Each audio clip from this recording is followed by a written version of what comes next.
আপনি যত বড় পাপী হন, আপনি যতই অন্যায় করেন না কেন, আল্লাহর রহমতের দরিয়া, আল্লাহর রহমতের দরজা আপনার জন্য খোলা আছে না নাই? জায়নামাজটা বিছিয়ে দেন, চোখের পানি ছেড়ে দেন, 2 রাকাত নামাজ পড়ে সেজদায় লুটিয়ে পড়ে কাঁদেন। যত গুনাহ আপনার হোক না কেন, আপনার গুনাহ মাফ করে কবুল করে নিবে কে? মুবাশশিরাম বিরহমাতিল্লাহ, বিশ্বনবী তিনি সুসংবাদদাতা, বেয়ারার অফ গ্ল্যাড টাইডিংস, সুসংবাদ দেন। পাপী অবাধ্য সীমালঙ্ঘনকারীদেরকে তিনি আল্লাহর রহমতের সুসংবাদ দেন। আল্লাহর রহমত থেকে মুখ ফিরিয়ে নিও না। তিনি যে কত দয়ালু, তিনি যে তোমারে কত ভালোবাসে তুমি জানোই না। আমি আমাকে যত বেশি ভালোবাসি তার চেয়েও আমাকে বেশি ভালোবাসে কে? সবাই বলে নাই, বুঝতে পারে নাই বোধহয়। আমি আমাকে যত বেশি ভালোবাসি তার চেয়েও আমাকে বেশি ভালোবাসে কে? আমার মাতা পিতা আমাকে যত ভালোবাসে তার চেয়েও আমাকে বেশি ভালোবাসে কে? আমার প্রিয়তমা স্ত্রী আমাকে যত বেশি ভালোবাসে তার চেয়ে আমাকে বেশি ভালোবাসে কে? মুবাশশিরাম বিরহমাতিল্লাহ, তিনি আল্লাহর রহমতের সুসংবাদ দেন।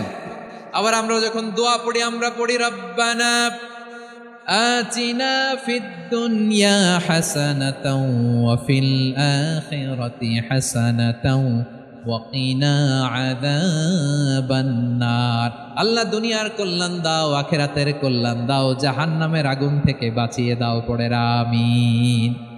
ওয়া কিনা আযাবান নার মানে কি? আল্লাহ তুমি আমাদেরকে বাঁচাও আগুনের শাস্তি থেকে। এটা বিশ্বনবীর সবচাইতে প্রিয় দোয়া ছিল। নবী যখন তাওয়াফ করতেন, প্রতিটা তাওয়াফে তিনি এই দোয়াটা পড়তেন।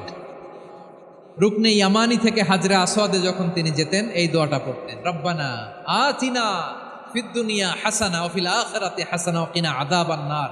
আল্লাহ দুনিয়ার কল্যাণ দাও, আখিরাতের কল্যাণ দাও। আল্লাহ জাহান্নামের আগুনের শাস্তি থেকে তুমি আমাদেরকে বাঁচাও। আওয়াজ করে সবাই পড়ুন আমিন।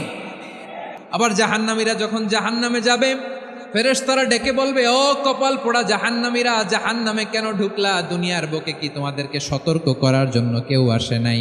কুল্লামা উলকিয়া ফিহা ফাউজুন সাআলাহুম খাযানাতুহা আলাম ইয়াতিকুম নাযীর। সুবহানাল্লাহ পড়েন, আলাম ইয়াতিকুম নাযীর, কোন সতর্ককারী আসে নাই? বিশ্বনবী নাযীর হয়ে, সতর্ককারী হয়ে পৃথিবীতে আসলেন। তিনি জাহান্নামের ব্যাপারে উম্মাকে সতর্ক করেছেন।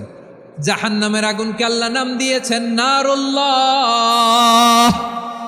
এটা আল্লাহর আগুন, নারুল্লাহিল মুকাদা আল্লাতী তাত্তালিউ আলাল আফইদা, যেটা কলিজার মধ্যে যে ধরে যায়।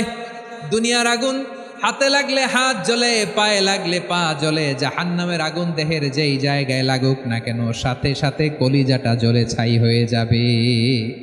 নারুল্লাহিল মুকাদা আল্লাতী তাত্তালিউ আলাল আফইদা, জাহান্নামের আগুন গায়ে লাগলে আপনার কলিজা পুড়ে ছাই হয়ে যাবে।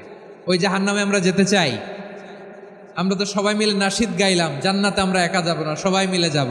ওই জাহান্নাম থেকেও সবাই মিলে বাঁচার দরকার আছে না নাই? জাহান্নামের অবস্থা এত ভয়ঙ্কর হবে, জাহান্নামের ভেতরে লক্ষ লক্ষ কোটি কোটি কাফির মুশরিককে দেওয়ার পরেও জাহান্নাম বলবে হালমিম মাজিদ, আরো আছে নাকি, আরো দাও। কোটি কোটি কাফেরের দল, মুশরিকের দল, সীমা লঙ্ঘনকারী দল, তাদেরকে যখন জাহান্নামে ফেলা হবে, বড় বড় পাথর খণ্ড জাহান্নামে ফেলা হবে, তারপরও জাহান্নাম বলবে হালমিম মাজিদ, আরো আছে নাকি, দাও, আরো দাও, আরো দাও। আমার ক্ষুধা নিবারণ হয় নাই। জাহান্নামে তো উত্তপ্ত হবে, জ্বলন্ত হবে, ভয়ঙ্কর হবে। জাহান্নামের এক অংশ আরেক অংশকে খেয়ে ফেলবে। আল্লাহু আকবার। ফেরেশতারাও টালমাটাল হয়ে যাবে। জাহান্নামের রক্ষী ফেরেশতারা কি করবে তারা নিজেরাও বুঝতে পারবে না। কোটি কোটি মুশরিক কাফেরদেরকে জাহান্নামে নিক্ষেপ করার পরেও জাহান্নাম ঠান্ডা হবে না, শান্ত হবে না, বলবে হালমিম মাজিদ, আরো আছে নাকি, আরো দাও। তখন আল্লাহ তাআলার কুদরতি পা জাহান্নামের ভেতরে ঢুকিয়ে দিবেন। সুবহানাল্লাহ পড়তে পারলেন না মজা করে? কোনো কিছুতেই যখন জাহান্নামকে শান্ত করা যায় না, আল্লাহ তাআলা তার কুদরতি পা জাহান্নামে ঢুকিয়ে দিবেন। দেওয়ার সাথে সাথে জাহান্নাম থেকে আওয়াজ আসবে, কত কত বিইজ্জাতিকা ওয়া বিকদরিক, আল্লাহ বিইজ্জাতিকা ওয়া বিকারামিক, আল্লাহ আপনার ইজ্জতের কসম, যথেষ্ট হয়েছে, এনাফ এনাফ, আর লাগবে না। সুবহানাল্লাহ বলেন।